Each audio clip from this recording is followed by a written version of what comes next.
Sure ko lang wala ka naman choice. Alam mo ba na lahat tayo may kanya-kanyang God's gift? Hindi lang pa sa talent yung may kasamang lakas ng loob, skills, at may mga pagkakataon pa na hindi mo napapansin na may galing ka pala na ganito. Pero ito yung totoo maraming gifted, pero hindi nagagamit. Parang may wifi, pero naka-airplane mode.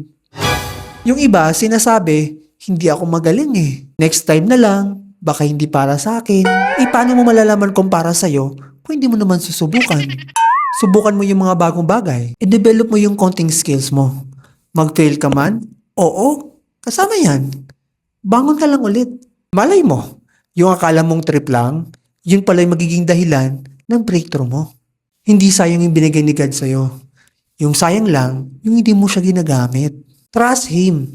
May dahilan kung bakit nasa iyo yan. Hayaan mo na i-guide ka niya kung saan ka dapat. Ang talent, parang buto yan. Kapag hindi mo talaga itinanim at inalagaan, hindi talaga tutubo. Ikaw, anong skills o talent mo ang matagal mo nang hindi nagagamit? Simulan mo na ngayon. Kahit maliit na step lang, baka ito na yung sign mo.